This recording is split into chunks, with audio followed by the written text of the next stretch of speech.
अस्सलाम वालेकुम नाज़रीन, हॉट इशू प्रोग्राम में भली कार। मैं तव्हांजी मेज़बान सबीन मेमण। नाज़रीन, हॉट इशू प्रोग्राम में ॻाल्हाईंदासीं सिंध जे ॿरंदड़ इशू जे हवाले सां, लोकल बॉडीज़ जी चूंडुनि जे हवाले सां। वाज़े रहे त बल्दियाती चूंडुनि जो ॿियो मरहलो अञा कराची डिवीज़न ऐं हैदराबाद डिवीज़न में मुकमल न थी सघियो आहे, जंहिंजो वाज़े सबबु इलेक्शन कमीशन खे घरू वज़ारत ऐं सिंध हुकूमत पारां ख़त लिखी करे इहो ॼाणायो वियो त नफ़री जी खोट आहे, जंहिंजे करे बल्दियाती चूंडुनि जो ॿियो मरहलो नथो मुकमल कराए सघिजे। सिंध हुकूमत पारां तजवीज़ ॾिनी वई हुई त बल्दियाती चूंडुनि जो ॿियो मरहलो ईअं इन सूरत में कराए सघिजे थो त कुझु ज़िलनि में चूंडूं करायूं वञनि ऐं उनखां पोइ कुझु ज़िलनि में ॿीहर करायूं वञनि। सिंध हुकूमत जो मौक़िफ़ हो त मुल्की सूरत हाल जे करे हिन वक़्तु जेका बोर्ड वारी सूरत हाल आहे सिंध में, नफ़री उते आहे, उतां खां नफ़री जेका आहे सा लोकल बॉडीज़ जी चूंडुनि जे करे कराची में नथी घुराए सघिजे। इन खां अलावा हिन वक़्तु मुल्क में जेको इंतशार वारी सियासत आहे PTI जे तरफ़ां, हिन वक़्तु जेको लॉन्ग मार्च जे हवाले सां पिणु नफ़री इस्लामाबाद मोकिली वई आहे, जंहिंजे करे नफ़री जी खोट जो पूरा नथो करे सघिजे। इन हवाले सां वाज़ रहे त न रुगो जमात इस्लामी पर PTI पारां पिणु सख़्तु तनक़ीद कई वई।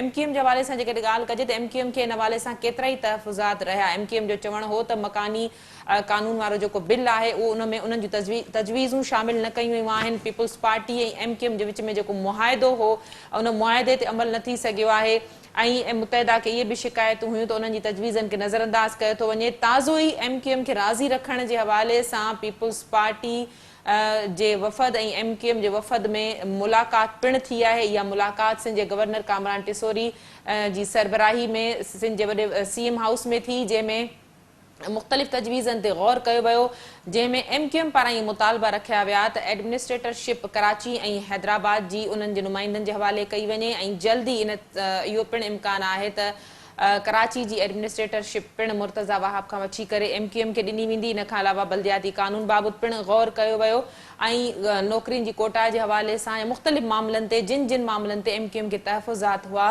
उन्हनि मामलनि ते ॻाल्हि ॿोल थी आहे। इन हवाले सां अॼोके प्रोग्राम खे असां तरतीब ॾिनो आहे। हिन मामले ते असांखे स्टूडियो में जंहिं महिमान जॉइन कयो आहे उन्हनि जो तारीफ़ कराईंदी हलां। पीपल्स पार्टी सां तालुक़ रखंदड़ मेंबर सिंध असेंबली हीर सोहो असांखे जॉइन कयो आहे। हीर भली कार त असांजे प्रोग्राम में जॉइन कयो। PTI जो मौक़िफ़ ॾियण जे लाइ मेंबर सिंध असेंबली अदील अहमद असां सां गॾु आहे। अदील, आपको भी वेलकम कहती हूँ, आपने प्रोग्राम में ज्वाइन किया। जी, थैंक यू वेरी मच, बहुत शुक्रिया। हीर छा चवंदो, पीपल्स पार्टी ऐं MQM वफ़द में अहम मुलाक़ात, मुफ़ाहमत जी सियासत पीपल्स पार्टी जी हमेशह पॉलिसी रही आहे, पर लोकल बॉडीज़ वारो मामलो या पीपल्स पार्टी MQM जे विच में जेको मुआहिदो थियो, इहे तमामु घणा अहम इशू आहिनि जिन ते सिंध वासियुनि खे बि तमामु घणा तहफ़ुज़ात हुआ। तमामु घणियूं ॻाल्हियूं जेके आहिनि हिन मुलाक़ात में गौर हेठि आयूं। कहिड़ा फ़ैसिला कया विया, कीअं MQM जा तहफ़ुज़ात ख़तमु कया वेंदा? बिस्मिल्लाह रहमान रहीम, थैंक यू सबिन। मुंहिंजे ख़्याल में ज़ाहिर सी ॻाल्हि आहे, जॾहिं कुझु शयूं गवर्नमेंट में सपोर्ट करण जी MQM कई आहे त कुझु शयूं उन्हनि फेडरल हुकूमत सां बि रखियूं हुयूं ऐं कुझु मुतालबा सिंध गवर्नमेंट सां बि रखिया हुआ। सो उन्हनि में प्रायोरिटी ते जेको आहे उहो MQM जो बलियाती सिस्टम में कुझु अमेंडमेंट्स जे हवाले सां आहिनि ऐं मुंहिंजे ख़्याल में कराची जी एडमिनिस्ट्रेशन जे हवाले सां शयूं आहिनि। सो उन्हनि जे हवाले सां वक़्तनि ब वक़्तनि मीटिंगूं थींदियूं रहंदियूं आहिनि। कुझु उन्हनि जा अहिड़ा मुतालबा आहिनि जेको शायदि पाकिस्तान पीपल्स पार्टी न मञी ऐं बाक़ी कुझु अहिड़ा मुतालबा जेके अमेंडमेंट्स लोकल गवर्नमेंट में रखिया वञनि था, जंहिंसां सिंध जे मुख़्तलिफ़नि में एम्पावर करिणो आहे, कुझु मेयरनि खे वधीक पावर ॾियणा आहिनि, शयूं करणु, त उन ते शायदि वक़्तनि ब वक़्तनि ॻाल्हियूं थींदियूं रहंदियूं आहिनि। सो इहे रूटीन जी मीटिंग्स आहिनि, उन में मतिलबु सिंध जे अवाम परेशान थियण जी ज़रूरत कोन्हे, इहे थींदियूं रहंदियूं आहिनि, हलंदियूं रहंदियूं। उन में जेके यकीननि पाकिस्तान पीपल्स पार्टी सिंध जी नुमाइंद करे थी गवर्नमेंट में आहे, त उहे अहिड़ा को बि अमेंडमेंट न कंदी जेका अॻियां हली सिंध जे माण्हुनि खे तहफ़ुज़ ॾिए या सिंध जो माण्हू नाराज़ थिए। असां अहिड़ी का बि डिमांड MQM जी न क़बूल कंदी, न का अहिड़ी शइ आहे। राज़ी बि रखण जी कोशिशि कई वेंदी, उन्हनि जी नाराज़गी ख़तमु करण जी बि कोशिशि कई वेंदी, उन्हनि खे जेके तहफ़ुज़ात आहिनि, जेके शिकायतूं आहिनि, जेके बार बार करनि पिया वेठा। यकीननि सभिनी उन्हनि जूं डिमांडूं तमामु घणियूं आहिनि। तव्हां चओ त सेक्टर्स खोले ॾिना वञनि, असांजा गुम थियल माण्हू जेके आहिनि उहे असांखे ॾिना वञनि, जेके वफ़ाक़ सां बि रखनि था, सिंध हुकूमत सां बि रखनि था। जेकी सिंध हुकूमत जे अंदर में शयूं आहिनि उहे सिंध हुकूमत कंदी। तहफ़ुज़ात जी ॻाल्हि हाणे हो छा जेके डिमांड्स रखंदा हूंदा त ज़रूरी कोन्हे त जेका 20 साल अॻु में MQM जी पोज़ीशन हुई, डिमांड हुई, उहा हिन वक़्तु उहे पाण सम्झनि था त असांजी हिन वक़्तु पोज़ीशन छा आहे। जेका ज़मनी इलेक्शन में जेका हींअर थी हुई उन में बि तव्हां वठो त उन में MQM जी पोज़ीशन छा हुई. सो यकीनन इन करे जेके पॉसिबल शयूं हूंदियूं उन्हनि खे हा MQM पंहिंजे इत्तेहादी हुअण जो फ़ाइदो ज़रूर हाँ यकीनन जेको वेठल आहे त इत्तेहादी आहे त फ़ाइदो वठनि कोशिशि पूरी कंदी था थी कुझु न कुझु छो त उहो हाणे नज़र अचे पियो त अवाम MQM खे हाणे पसंदि कोन पई करे ऐं छो त वोट जो रेशो ॿुधाईंदो आहे. सो हिन वक़्तु सूरत हाल जेकी आहे उहो उन्हनि खे बि अंदाज़ो आहे त अॻियां शायदि असांजो मुस्तक़बिल न आहे, अॻियां असांजूं शयूं न आहिनि, जेतिरो थी फ़ाइदो वठी सघूं था ओतिरो फ़ाइदो वठूं. सो जेके जाइज़ मुतालबा हूंदा उहो यकीनन सिंध गवर्नमेंट मञंदी, वफ़ाक़ी हुकूमत मञंदी. बाक़ी जेकी वधि खां वधीक डिमांड हूंदियूं उहो ॻाल्हियुनि ताईं बसि मीटिंग हलंदियूं ऐं ख़तमु थी वेंदियूं. ठीक. अदील, गुफ्तगू आपने सुनी. बात करेंगे लोकल बॉडीज के दूसरे मरहले के इंतखाबात के हवाले से, जिसके जवाब जो सिंध हुकूमत ने इलेक्शन कमीशन को बताया वो ये कि नफरी हमारे पास कम है इस वक्त. जो सैलाब की सूरत हाल और जो अमन अमान की सूरत हाल, जो इस्लामाबाद में नफरी को भेजा गया, उस तमाम तर तो पीपल्स पार्टी से जो MQM वफद की मुलाकात हुई है बल्दियाती कानून में तरामीम के हवाले से, MQM का कहना था कि एक तो पीपल्स पार्टी और MQM का जो मुआहदा हुआ है उस पर अमल दरामद किया जाए जो पीपल्स पार्टी और MQM के बीच हुआ, और दूसरा ये कि बल्दियाती कानून में उनकी तरमीम करके उनकी तजावीज को ऐड किया जाए, मेयर को बाइख्तियार किया जाए. कराची और हैदराबाद जो है उनमें उनके जो है वो मुंतखब नुमाइंदों को इख्तियार दिया जाए, मेयर एडमिनिस्ट्रेटर्स उनके हों. क्या कहेंगे इस तमाम तर सूरत हाल पे? जी बिस्मिल्लाह रहमान रहीम, बहुत शुक्रिया आपने प्रोग्राम में मौका दिया. देखें, पाकिस्तान पीपल्स पार्टी हो या MQM हो, दोनों को सिंध के अंदर खतरा सिर्फ एक ही जमात से है और वो है पाकिस्तान तहरीक इंसाफ. और यही वजह है कि बार बार बल्दियाती इलेक्शंस को मुलतवी किया जा रहा है, बार बार कवानीन के अंदर जो है वो तरामीम की जा रही है अपनी मर्जी की, और बार बार जो है वो सूबा सिंध की आवाम को बल्दियात के इलेक्शन से और बल्दियाती इंतखाबात से और बल्दियाती इख्तियारात से महरूम किया जा रहा है. और ख़तरा ये है कि पाकिस्तान तहरीक इंसाफ इस वक्त मकबूलियत के जिस अरूज पर है, जिस बामे अरूज पर इस वक्त इमरान खान साहब की मकबूलियत है, वो जो आपके ज़िमनी इंतखाबात हुए इससे भी बिल्कुल वाज़े हो गया कि पाकिस्तान तहरीक इंसाफ को हराना अब पाकिस्तान पीपल्स पार्टी और MQM के बस में नहीं है. MQM ने तो पाकिस्तान पीपल्स पार्टी से इत्तेहाद करके रेजीम चेंज ऑपरेशन का हिस्सा बनकर अपनी सियासत का जो ताबूत है उसमें आखिरी कील इन्होंने ठोक दी है और मुकम्मल तौर पर कराची से इन्होंने अपना सफाया कर दिया. तो इसी वजह से ये अब इलेक्शन से भाग रहे हैं. लेकिन बकरी की माँ कब तक खैर मनाएगी, कब तक ये भागते रहेंगे. बल्दियात से भागेंगे, जनरल इलेक्शन सर पर हैं, उसके बाद पाकिस्तान तहरीक इंसाफ की हुकूमत सिंध में आएगी तो हम इस तरह का लूला लंगड़ा बल्दियाती निज़ाम नहीं लेकर आएंगे जो ये पीपल्स पार्टी लाना चाहती है.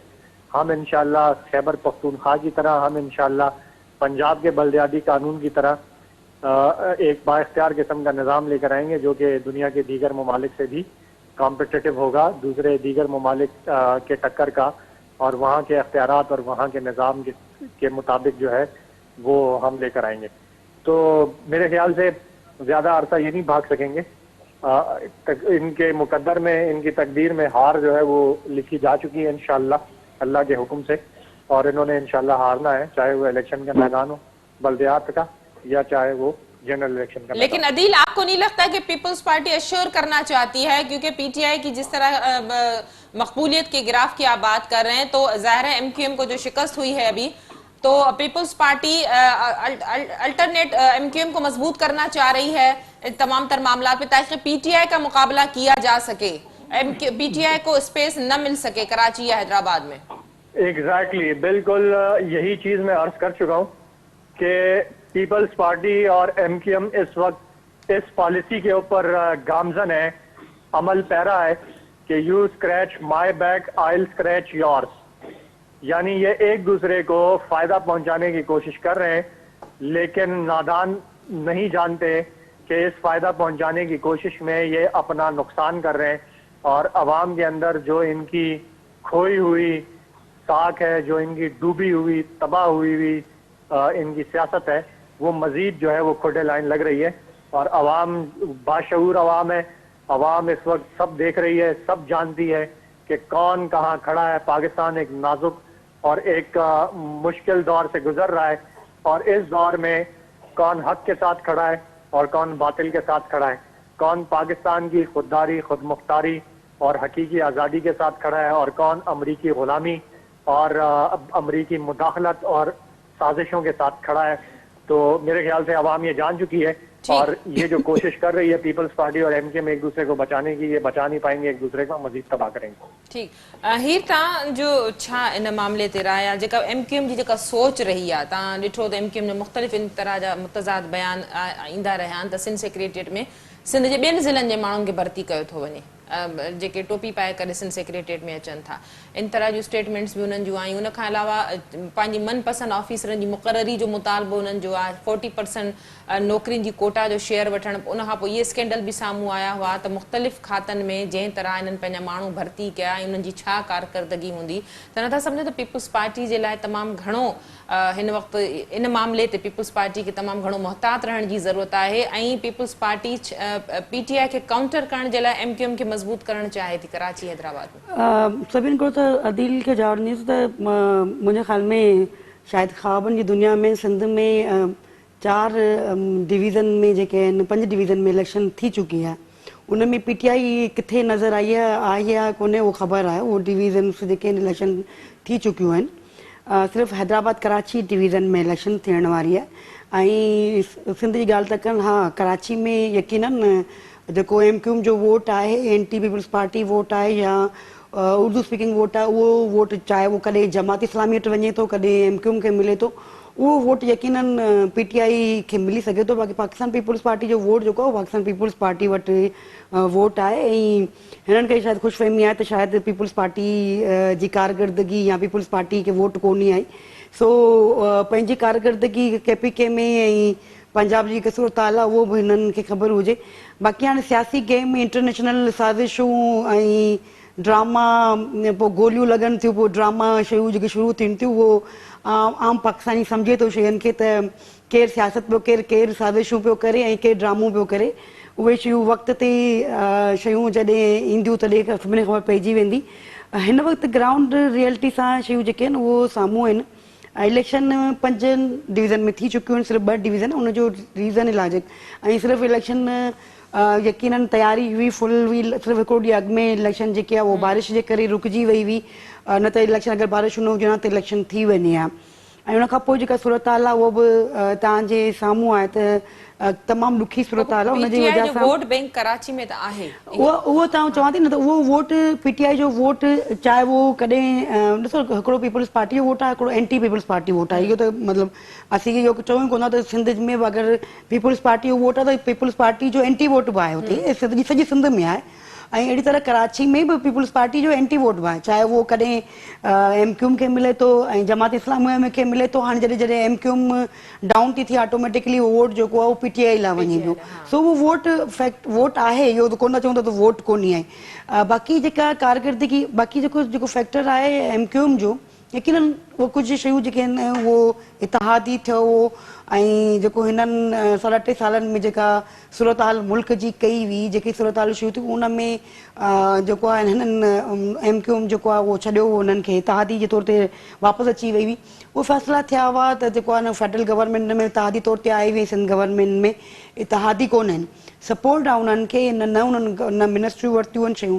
बाक़ी हाणे उन्हनि खे बि ख़बर आहे त केरु एडमिनिस्ट्रेटर थो अचे जिते उहो जेके आहिनि ज़मीनी इलेक्शन में ही 5 नंबर ते आहे त छा एम क्यू एम जेके आहिनि हैदराबाद जो मेयर खणी ईंदी, छा कराची जो मेयर खणी ईंदी.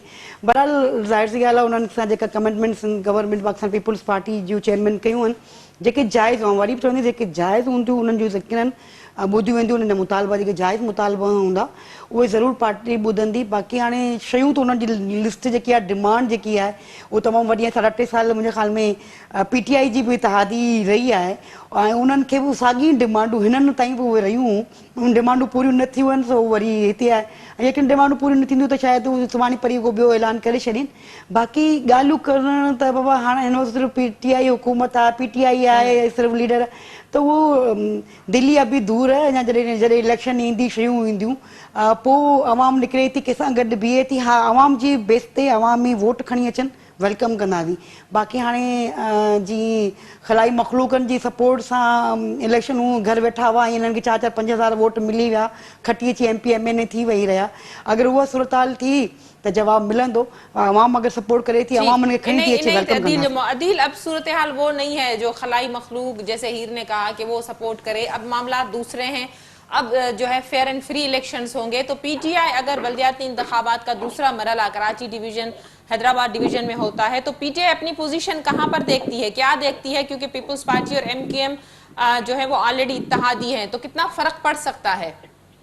देखें, अगर आपको सियासी जमातों का कराची के और हैदराबाद के बल्दियाती इंतखाबात में मवाजना करना है तो आपको ये देखना पड़ेगा कि कौन सी जमात ने कितने उम्मीदवार प्लेस किए हैं अपने बल्दियाती इंतखाबात में। पाकिस्तान तहरीक इंसाफ वो वाहिद सियासी जमात है जिसने सबसे ज्यादा नशिस्तों पे अपने उम्मीदवार खड़े किए हैं। मिसाल के तौर पर कराची में 246 टोटल सीटें हैं। पाकिस्तान तहरीक इंसाफ 241 के ऊपर कैंडिडेट्स खड़े करके पहले नंबर पर है जमात जिसने सबसे ज्यादा कैंडिडेट खड़े किए। इसके अलावा जो जमातें हैं उनको तो सारी सीटों पे कैंडिडेट ही खड़े करने का जो है वो नहीं मिला उन्हें और ना वो खड़े कर सके। तो इससे ये साफ वाज़ेह होता है कि कौन सी जमात बल्दियाती इंतखाबात की दौड़ में सबसे आगे। दूसरे नंबर पर जमात इस्लामी और फिर पीपल्स पार्टी और उसके बाद MQM ने जो है वो अपने कैंडिडेट्स फील्ड किए।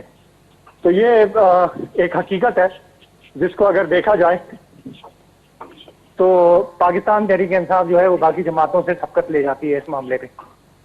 अब आ जाते हैं कि बल्दियाती इंतखाबात में जीत किसकी होगी। तो हर जमात जो है वो ये बबांग दौल ऐलान करती है कि बल्दियात में या इलेक्शंस में किसी भी किस्म के हों उसमें जीत उसी जमात की होगी। लेकिन देखा यह जाता है कि ग्राउंड सिचुएशन क्या है, पॉलिटिकल पोजीशन क्या है, ठीक है, पार्टी का जो परफॉर्मेंस है वो क्या है, ग्राफ क्या है, सर्वेस क्या कहते हैं।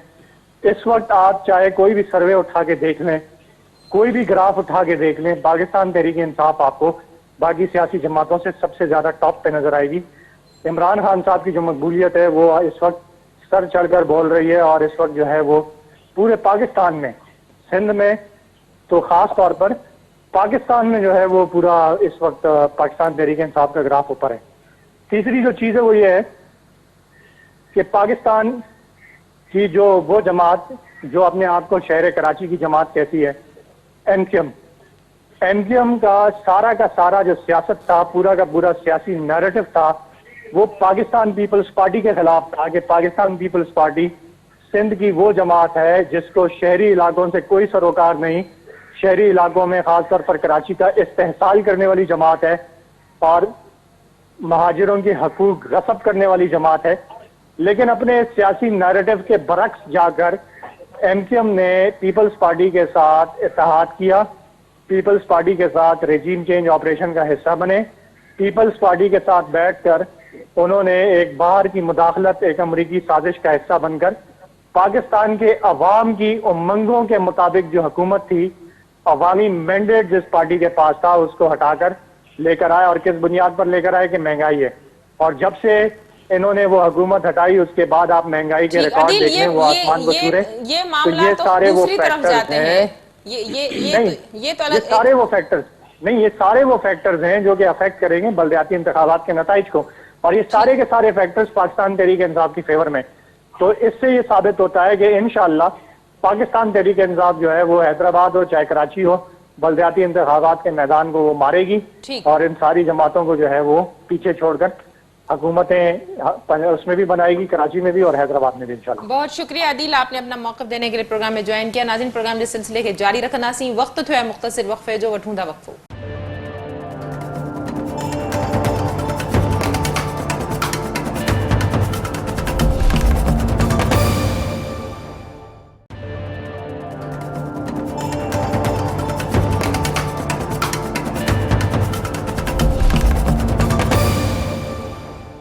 वेलकम बैक नाज़रीन, प्रोग्राम जे सिलसिले के अॻिते वधाईंदासीं। इन ई लोकल बॉडीज़ जे इशू ते ऐं पीपल्स पार्टी MQM मुलाक़ात जे हवाले सां ॻाल्हाइण जे लाइ असांखे जमात इस्लामी सां ताल्लुक़ रखंदड़ सीनियर सियासी अॻवान असदुल्ला भुट्टो साहब जॉइन कयो आहे। भुट्टो साहब भली कार, तव्हां पंहिंजो मौक़िफ़ ॾियण जे लाइ असांखे प्रोग्राम में जॉइन कयो।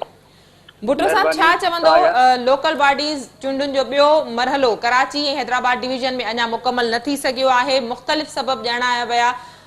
बहरहाल पीपल्स पार्टी ऐं MQM जे विच में जेका मुलाक़ात थी आहे, जंहिंमें न रुगो जल्द बलदियाती चूंडुनि जे मरहले खे मुकमल करण ते ॻाल्हि ॿोल थी आहे, बल्कि MQM पारां जेके तजवीज़ूं ॾिनियूं वयूं बलदियाती कानून में तरमीम जे हवाले सां, उन्हनि ते बि ॻाल्हि ॿोल थी आहे। इन खां अलावा इन्हनि मामलनि ते बि ॻाल्हि ॿोल थी आहे त कराची ऐं हैदराबाद जा जेके एडमिनिस्ट्रेटर हूंदा, मेयर जा अख़्तियार वधाया वेंदा, उहे एडमिनिस्ट्रेटर MQM खे ॾिना वेंदा। 40% नौकरियुनि जी कोटा या ऑफिसरनि जी मुक़ररी जे हवाले सां तमामु तर मामलनि ते जेका असां ॻाल्हि ॿोल थी आहे। तव्हां सम्झो था त बलदियाती चूंडूं पीपल्स पार्टी ऐं MQM इहे मामला फिक्स करे उन खां पोइ बलदियाती चूंडुनि जो ॿियो मरहलो पीपल्स पार्टी करण लाइ तयार थी सघे थी? बिस्मिल्लाहिर्रहमानिर्रहीम, तव्हांजी बि महिरबानी। ॻाल्हि इहा आहे त हिन वक़्तु जेको पीपल्स पार्टी ऐं MQM जो पाण में ॻाल्हि ॿोल थी आहे, इहा सिंध में हिकिड़े लिसानियत ऐं तासुब खे हवा ॾियण जी ॻाल्हि आहे। वॾी मुश्किल सां MQM जे तासुब जा पॉलिसीअ मां जान छुटी हुई, पीपल्स पार्टीअ जे तासुब वारी पॉलिसीअ मां जान छुटी हुई, ऐं हाणे हिननि वरी ॿीहर इन तासुब खे वरी ॿीहर कानूनी रंग ॾियण जी कोशिशि कई आहे। छाकाणि त हैदराबाद हुजे, कराची हुजे या सिंध जो को बि शहर हुजे, कंहिंजी बि मिल्कियत न आहे। उहे पाण में विरहाइनि त बाबा फलाणो जेको आहे उहो हैदराबाद जो जेको आहे MQM जो हूंदो, कराची जो MQM जो हूंदो आहे। इहे केरु थींदा आहिनि? कराची जेका आहे उहा MQM जी का मिल्कियत त कोन्हे का। हिन वक़्तु बि हुनजी जेका आहे अक़लियती जेका आहिनि सीटूं आहिनि, त इन करे मां सम्झां थो त पीपल्स पार्टी जेको आहे सिंधियुनि सां गद्दारी कई आहे ऐं MQM जेका आहे मुहाजिरनि सां गद्दारी कई आहे, ऐं उन्हनि जे नतीजे में जेको जंहिं नमूने सां सिंध में वरी लिसानी फसादात जे लाइ रस्तो हमवार कयो पियो वञे, अहिड़े नमूने सां ब्यूरोक्रेसी जेका आहे उनजो तकरर उनजी अहलियत ते थींदो आहे, ज़बान जी बुनियाद ते न थींदो आहे। अहलियत जे बुनियाद ते तकरर थियणु खपे, अहल माण्हू अचणु खपनि ताकी अवाम जी ख़िदमत थिए। इहो कहिड़ो तरीक़ो आहे त भई जेको आहे MQM जा हेतिरा माण्हू हूंदा, पीपल्स पार्टी हेतिरा माण्हू हूंदा, ऑफिसर जेके आहिनि उनखे खामखा लाइ इन नमूने सां जेको आहे तासुब जे उन बाहि में विझणु, मां सम्झां थो त इहा ब्यूरोक्रेसी जे ख़िलाफ़ साज़िश आहे। ऐं इहो सॼो जेको आहे इहो इंसानियत जे ख़िलाफ़ु आहे। असां सभिनी खे, सभु जेके आहियूं इंसान आहियूं, सभई जेके आहियूं उहे मुस्लमान आहियूं, सभई जेके आहियूं उहे पाकिस्तानी आहियूं, ऐं उन्हनि सभिनी खे जेको आहे उनजे इन बुनियादी हैसियत खां हटाए करे उनखे जेको आहे इन तासुब जे बाहि में विझणु, मां सम्झां थो त इहा इंसानियत दुश्मनी आहे। इहो मुआदो जेको आहे उहो सिंधियुनि खे, मुहाजिरनि खे, सिंध जे रहवासियुनि खे, पाकिस्तान जे माण्हुनि खे क़ाबिल क़बूल न आहे। ऐं इन जे लाइ मां सम्झां थो त पीपल्स पार्टी वारनि अॻे बि 80 जे ॾहाईअ में बि इहे ई कम कया ऐं हाणे बि इहे ई कम कया आहिनि, जंहिंजे नतीजे में सिंध तबाह थी आहे ऐं वरी उन ई तबाही जे रस्ते ते ॿीहर सिंध खे विधो पियो वञे। भुट्टो साहब, इहो ॿुधायो त पीपल्स पार्टी खे ख़ौफ़ कहिड़ो आहे? छा PTI जो वोट बैंक घणो आहे? PTI खे काउंटर करण जे लाइ ज़ाहिर जमात इस्लामी जो बि वोट बैंक आहे। असल मुक़ाबलो PTI ऐं जमात इस्लामी जो आहे सिंध जी राजधानी कराची जे में, जेकॾहिं बलदियाती चूंडुनि जे ॿिए मरहले जे हवाले सां ॻाल्हि कजे त छा पीपल्स पार्टी ऐं MQM जे इतिहाद सां ऑलरेडी इतिहादी आहिनि, पर छा काउंटर करण जी कोशिशि कई पई वञे PTI खे ऐं जमात इस्लामी खे? मुंहिंजे ख़्याल में हिन वक़्तु ताईं जेके बि सर्वे आया आहिनि उनमें जमात इस्लामी जेका आहे उहा टॉप ते आहे, ऐं जमात इस्लामी जे लाइ जेके वोटनि जी राय आहे उहा तमामु सुठी बि आहे ऐं वॾी तइदाद में बि आहे, ऐं उनजे अध बराबरि बि पीपल्स पार्टी ऐं MQM जी राय न आहे। PTI जेका आहे उहा बि ॿिए नंबर ते आहे, पहिरें नंबर ते जमात इस्लामी आहे। ॿी ॻाल्हि इहा आहे त हिन वक़्तु जेकी राय आमा जे नतीजे में हुननि खे ख़ौफ़ आहे त हे जेका जमात इस्लामी आई आहे, हे आई त MQM जेका आहे उहा पंहिंजे सियासत जेका तासुब जी सियासत आहे या पीपल्स पार्टी जी तासुब जी सियासत आहे उनजो ख़ात्मो थींदो। असांखे ताजुब थो थिए त जॾहिं MQM इलेक्शन विढ़ंदी आहे त मुहाजिर कंदी आहे, पीपल्स पार्टी जॾहिं सिंध इलेक्शन विढ़ंदी आहे त वरी सिंधी कंदी आहे, ऐं वरी जहिड़ी हुकूमत मिले थी त अखीअ खां वठी वरी हिक ॿिए सां भाकुर था पाइनि पिया। इहो अवाम खे बेवकूफ़ जेको आहे हाणे 21 सदी बणाए नथा सघनि पिया। इन करे हिननि इताद कयो आहे जो अॻे बि इलेक्शन जी धारदार विढ़नि पिया त खटी न पिया सघनि, पर इनशाला हिन जे मुआदे खां पोइ वधीक हिननि जी जेके कराची दुश्मन अज़ाइम आहिनि, सिंध दुश्मन अज़ाइम आहिनि, उहे ज़ाहिर थिया आहिनि। त इंशाल्लाह इन इताद जे नतीजे में वधीक हे जेके आहिनि उहो ख़्वास थींदा। जी हीर सोहू। ॾिसो बिल्कुलु हक़ आहे, सियासत आहे ऐं जमात इस्लामी जो पंहिंजो मौक़िफ़ आहे उन ते आऊं कमेंट्स करियां। बाक़ी इलेक्शन आहे, PTI वारा चयो असीं टॉप ते आहियूं, असांजो जेको आहे उहो जेके बि ग्राफ आहे उनमें टॉप ते आहियूं, जमात इस्लामी खे असीं टॉप ते आहियूं। इलेक्शन आहे, इलेक्शन विढ़णु, इलेक्शन करणु जमहूरियत जो हुसन आहे, केरु बि विड़ी सघे थो। ऐं पाकिस्तान पीपुल्स पार्टी जमहूरियत ते यकीन रखे थी ऐं मुंहिंजे ख़्याल में GDM जेके बि इतिहादी PDM जा इतिहादी आहिनि उन्हनि में खोड़ सारा अहिड़े आहिनि। अॼु तनक़ीद बि के PTI में तनक़ीद करे त बाबा MQM किथे आहे, 3.5 साल इतिहादी रही जिन जी बेस 3.5 साल हुकूमत कढी आया, अॼु हुन ते तनक़ीद आहे। त सियासत आहे, अॼु जा दोस्त सुभाणे जा दुश्मन आहिनि, जेके दुश्मन आहिनि उहे दोस्त थी वञनि था, उन में शयूं हलनि थियूं। बाक़ी पाकिस्तान पीपुल्स पार्टी सम्झे थी, पाकिस्तान यकीन आहे त असांखे को बि अहिड़ो फ़ैसिलो न करिणो आहे जंहिंसां असांजो वोटर नाराज़ थिए, असां सिंध जो माण्हू नाराज़ थिए। बाक़ी MQM सां ॻाल्हियूं जेके हींअर तव्हांजे वात या भुट्टो साहिबु चयो पियो त ही डिमांड आहे त बाबा हे माण्हू वोट रखिया वेंदा हेतिरा, त अहिड़ी ॻाल्हि मूंखे न मुंहिंजे ज़हन तां अहिड़ी ॻाल्हि आई आहे, न को शइ थिए त बाबा हे असांजा माण्हू रखणा आहिनि, डिमांड आहे ही रखिणो आहे ही न रखिणो आहे। उन में इंतिज़ामी तौर ते पावर आहिनि, पाकिस्तान पीपुल्स पार्टी आहे, उन माण्हू रखिया पई न रखे बि पई ऐं मेरिट ते ऑफिसर्स अचनि था, अहिड़ी का बि शइ कोन्हे। बाक़ी यकीन उहा इलेक्शन जे प्रोसेस में आहे, इलेक्शन में रहे थी हिन वक़्तु हुनजा चाहे वो 14-15 MPs आहिनि, 7-8 MNAs आहिनि, उनजो हिकिड़ो प्रोसेस आहे, इलेक्टोरल प्रोसेस में आहे। उन इलेक्टोरल प्रोसेस जे तहत जेका उन्हनि सां कमिटमेंट थी आहे, जेके जाइज़ शयूं हूंदियूं उनखे वठनि, सुभाणे शायदि उहे न हूंदा त उहे जेकॾहिं जमात सुभाणे पाकिस्तान पीपुल्स पार्टी ऐं जमात इस्लामी जेके आहिनि उहे इतिहादी हुजनि, सो पॉसिबल इम्पॉसिबल का बि शइ न हूंदी आहे, सियासत जो हिसो आहिनि। तनक़ीद यकीननि हो पंहिंजो मौक़िफ़ रखनि था, असीं बि मौक़िफ़ रखूं था त जेका कल्ह अगरि 4 साल अॻु में चऊं त पीपुल्स पार्टी जी हिते हिकिड़ी सीट मिलणु मुश्किल था कढी, अॼु अलहमदुलिल्लाह तव्हां वटि हिन वक़्तु MNA खयो आहे, तव्हां MPs आहिनि, तव्हांजा 2 तव्हां डिस्ट्रिक्ट खे कवर पिया करियो ऐं तव्हांजी हिन वक़्तु पीपुल्स पार्टी जी वर्किंग आहे जो तव्हांजी 3 पोज़ीशन में तव्हां अची विया आहियो कराची में, ऐं अलहमदुलिल्लाह हैदराबाद क्लीन स्वीप कंदी पाकिस्तान पीपुल्स पार्टी, ऐं इहे तव्हांजी कारकर्दगी आहे जेका बहितर वञे पई। बाक़ी शयूं आहिनि, ज़ाहिर सी ॻाल्हि आहे किथे तव्हां माण्हुनि खे न ॾेई सघिया आहियो, माण्हू नाराज़ बि आहिनि, तव्हां जेको आहे प्राइम मिनिस्टर मां ई माण्हू मुतमइन न हूंदा आहिनि, अहिड़ी तरह CM मां बि यकीननि माण्हू नाराज़ हूंदा, जेके तव्हांजो वोटर आहे, तव्हांजा सपोर्टर आहिनि, उनजी उमेदूं आहिनि, तवक़ात आहिनि, जॾहिं मुश्किल वक़्तु अचे थो हू उमीद थो करे, बेनज़ीर शहीद राणी जी पार्टी मंझां उमीद थो करे त हू डिलीवर कंदा, त डिलीवर नथा कनि, उते नाराज़गी बि माण्हू कनि था, नाराज़ आहिनि, नाराज़ थियनि था। पर आउं इहो यकीन सां चवां थी त अॼु बि माण्हू पीपुल्स पार्टी खे पसंदि करे थो, तीर जे निशान खे पसंदि करे थो।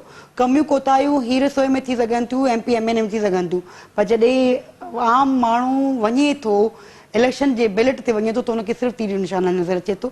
सो इलेक्शन आहे, वर्किंग आहे, जेको खणे उन ते खां पोइ ॻाल्हियूं थींदियूं त PTI थी अचे या जमात इस्लामी थी अचे या पीपुल्स पार्टी थी अचे। इलेक्शन में त हर उम्मीदवार उम्मीद करे थो ऐं उहो इलेक्शन बीहण जो मक़सदु इहो आहे त असीं खटी ईंदासीं, खटण जो ई हूंदो आहे, त उहो इंशाल्लाह ग्राउंड ते आहियूं। ऐं आउं सुञां थी त हिन वक़्तु मुर्तज़ा बि बिंग एडमिनिस्ट्रेटर कराची में सुठी वर्किंग करे पियो, सुठो कमु करे पियो, शयुनि खे बहितर करण जी पूरी कोशिशि आहे उन में, उहो बहितर करे पियो। सो इंशाल्लाह इलेक्शन थींदी जॾहिं दंग थींदो तॾहिं ॾिसंदासीं केरु खटे थो। बाक़ी हाणे वही असीं ग्राफनि ते ॻाल्हायूं त बाबा हीउ जेको आहे न, हीउ ग्राफ वधी वियो आहे, सो इलेक्शन जी ख़बर वधीक पवंदी। हाँ भुट्टो साहब छा चवंदो MQM पारां तजवीज़ूं भी ॾिनी वयूं आहिनि, मुख़्तलिफ़ पार्टियुनि जमात इस्लामी PTI पारां GDA पारां पिण बलदियाती कानून में तरमीम जे हवाले सां तजवीज़ूं ॾिनी वयूं, पर बहरहाल पीपुल्स पार्टी अगर इन्हनि तजवीज़नि खे शामिल करे थी जेके MQM पारां ॾिनी वयूं आहिनि त इन बिल जी शक्ल बिल्कुलु चेंज थी वेंदी। जमात इस्लामी पारां कोर्ट में वञण जी ॻाल्हि बि कई वई, जमात इस्लामी कोर्ट में बि वई, छा चवंदो बलदियाती चूंडुनि जे कानून में जेकॾहिं तरमीम थिए थी, बिल असेंबली मां जेकॾहिं पास करायो थो वञे, उन सूरत में जमात इस्लामी जो छा एक्शन हूंदो ऐं बलदियाती चूंडूं थियण या न थियण जे हवाले सां हिन वक़्तु जमात इस्लामी जो छा मौक़िफ़ आहे? असां त बलदियाती चूंडुनि जा हामी आहियूं, उन लाइ आवाज़ उथारियूं था, जदोजहद बि कयूं था, धरना बि ॾियूं था, उनजे लाइ जेको कुझु थी सघियो आहे उहो कयो थो थिए। ऐं अलाह जी महिरबानी सां आवाम बि खुलम खुला जमात इस्लामी जी हिमायत करे रहियो आहे। ये जेका मुआहिदो आहे इहो दर हक़ीक़त जमात इस्लामी जे कामयाबी खे रोकण जे लाइ आहे ऐं MKM ऐं पीपुल्स पार्टी जेके आहिनि उहे जमात इस्लामी मुख़ालिफ़ पाण में गॾिजी विया आहिनि पर मां सम्झां थो त उनजे जेको इहो गॾिजणु आहे इहो ग़ैर क़ानूनी ग़ैर दस्तूरी ऐं ग़ैर जमहूरी आहे ईअं कीअं थी सघे थो त जेका इलेक्शन आहे उहा अवाम जी मर्ज़ी सां हूंदी आहे ऐं अवाम जे वोट सां हूंदी आहे उहो अवाम वोट काॾे ॾींदो इहा का ख़बर कोन्हे का तंहिं करे सिंध जी ॿी ॻाल्हि इहा त सिंध जी विरासत जेका आहे विरहाङो जेको आहे इहो बि मुनासिबु न आहे त कराची हैदराबाद MKM वटि हूंदी बाक़ी सिंध जेका आहे MKM वटि न हूंदी या कराची हैदराबाद PP वटि न हूंदी ऐं बाक़ी सिंध पीपुल्स पार्टी वटि हूंदी इहा सिंध कंहिंजी मिल्कियत त न आहे ऐं असां सम्झूं था त अॻे बि हिननि ईअं ई कयो आहे अॻे बि पाण जेको आहे मिली करे धांधलियूं कयूं आहिनि मिली करे जेको आहे लेकिन ख़िदमत कुझु न कई आहे MKM जे पीपुल्स पार्टी जे हुकूमतुनि जे दौर में सिर्फ़ु कराची जेका आहे उहो खंडरात थी वई आहे गंद बि पियो आहे रस्ता जेके आहिनि भॻा पिया आहिनि सॼी सिंध में जिते वञो उते इहो ई हाल आहे ऐं MKM जा माण्हू बि जेका आहिनि सवाइ तासुब जे ऐं करप्शन जे पीपुल्स पार्टी वारा बि सवाइ तासुब ऐं करप्शन जे कुझु नथा कनि पिया ऐं इहे जेका सियासत आहे मुंहिंजे ख़्याल में हाणे वधीक न हलंदी तमामु जेको आहे उहो माशाल्लाह तव्हां मीडिया जेको आहे माण्हुनि में वॾी सुजाॻी पैदा कई आहे ऐं असांखे उमेद आहे त इनशाला ईंदड़ इलेक्शन जेका आहे उहा इन क़िस्म जे मुआहिदनि खां जेको आहे मुतासिर न थींदी ऐं असां इहो मुतालबो बि कंदासीं त इनजो जेको आहे अदालत में बि असां विया त आहियूं ज़ाहिर अदालत जी कार्रवाई में वक़्तु लॻंदो आहे हाणे हिकिड़ो मसइलो आहे असांजे मुल्क जो चलो असांजे केस में न पर सभिनी केसनि में इहो ई हाल आहे छो इन करे ॻाल्हि इहा आहे त असां त हर तरफ़ खां पंहिंजो आवाज़ उथारींदासीं ऐं पाकि सिंध खे जमहूरियत ऐं आवाम जी हुकूमरानी जे लाइ कोशिशि कंदासीं ठीकु हीर आख़िरी सवाल तव्हां खां त MKM जीअं पंहिंजे सीट बि हाराए वई MKM जो वोट बैंक बि घटियो आहे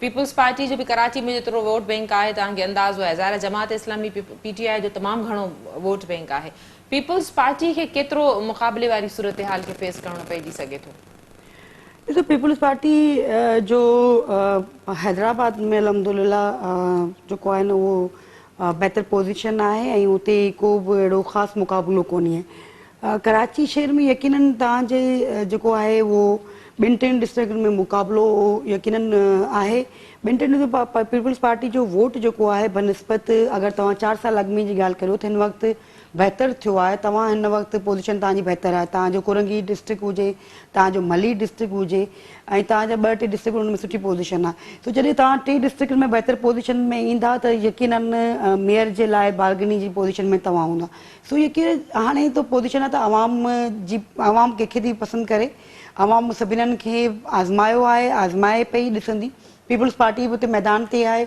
PTI मैदान ते आहे जमात इस्लामी बि आहे MKM बि आहे ऐं यकीनन आज़ाद उम्मीदवार बि मैदान ते आहिनि सो उहो इलेक्शन जी जेका आहे न सूरताल कहिड़ो सुनहरो थो बीहे यकीनन जेके 6 महीना अॻु में जेको सुनहरो हो उहो हाणे उहो चेंज आहे फ्लड खां पोइ बारिशनि खां पोइ जेको आहे उहो सुनहरो चेंज थी वियो आहे अच्छा पोइ वरी जेको आहे मुल्की सूरताल जेकी आहे उहो टोटली चेंज बि थिए जेके तव्हांजी मुल्क जी सूरताल आहे अंदरूनी बैरूनी साज़िशूं ऐं हिन वक़्तु वरी धरना शिकी सियासतूं सो आवाम अगर आवाम के छॾियो वो वोट ईंदो त वोट अचण खां पोइ फ़ैसिलो कंदो त पाकिस्तान पीपुल्स पार्टी जमहूरियत ते यकीन रखे थी ऐं जेकॾहिं का ॿी पार्टी खटी थी अचे त पीपुल्स पार्टी साज़िशूं जेके आहिनि उहो जमहूरियत जे हवाले सां साज़िशूं न कयूं आहिनि अगरि कोई खटी थो अचे इलेक्शन तो खटी थो अचे मेयर थो अचे त हुनखे पाकिस्तान पीपुल्स पार्टी वेलकम लेकिन यकीनन असीं जमहूरियत ते यकीन करियूं था ऐं असीं उमेद था करियूं ऐं पूरो भरपूर मुक़ाबिलो कंदी इतिहादी आहे थी सघे सुभाणे जमात इस्लामी सां इतिहाद हुजे इलेक्शनूं आहिनि शयूं आहिनि MKM सां आहिनि आज़ाद उम्मीदवार सो भरपूर पूरी पाकिस्तान पीपुल्स पार्टी कोशिशि हूंदी त जेका असां कराची में पंहिंजो मेयर आणियूं कराची में कहिड़ी बहितर पोज़ीशन में आहियूं सो वर्किंग आहे हुननि जो बि मैदान खुलो आहे बिल्कुलु इलेक्शन कनि मैदान में वञनि केरु थो खटी अचे उहो बात जी ॻाल्हि आहे वॾी महिरबानी भुट्टो साहब तव्हां पंहिंजो मौक़िफ़ ॾिनो हीर तव्हांजी वॾी महिरबानी तव्हां असांखे स्टूडियो में टाइम ॾिनो नाज़रीन बलदियाती चूंडूं हिकु अहिड़ो ॿरंदड़ मामिलो रहियो आहे जेको जॾहिं बि इहे चूंडूं थियूं आहिनि त इहे तमामु घणो तकरारी रहियूं आहिनि ख़ासि करे पीपुल्स पार्टी ते इल्ज़ाम लॻंदा रहिया आहिनि त पीपुल्स पार्टी इहे चूंडूं कराइण नथी चाहे ऐं इख़्तियारनि खे हेठी सतह ताईं मुंतक़िली जे मामले में पीपुल्स पार्टी ग़ैर संजीदगी जो मुज़ाहिरो कंदी रही आहे बहरहाल बलदियाती क़ानून में जेकॾहिं तरमीम जे हवाले सां ॻाल्हि कजे त मुख़्तलिफ़ वक़्तनि ते जेके ज़ालमाणी उन में तरमीमूं कयूं वयूं आहिनि मुख़्तलिफ़ मफ़ाद हासिल करण जे लाइ इहे पिणु इन क़ानून में झोल पैदा करण जो मुख्य सबबु रहियूं आहिनि हिन वक़्तु जेका पीपुल्स पार्टी MKM जे वफ़द जी मुलाक़ात आहे आहे इहा मुलाक़ात कहिड़ा नतीजा थी ॾे, इन कानून में कहिड़ियूं तरमीमूं कयूं थियूं वञनि, कहिड़ा इख़्तियार आहिनि जेके विरहाया वञनि था, जेके रखिया वञनि था, इहो ईंदड़ वक़्तु ई ॿुधाईंदो। अॼोके प्रोग्राम में एतिरो ई। ईंदड़ प्रोग्राम ताईं इजाज़त। अल्लाह वाही।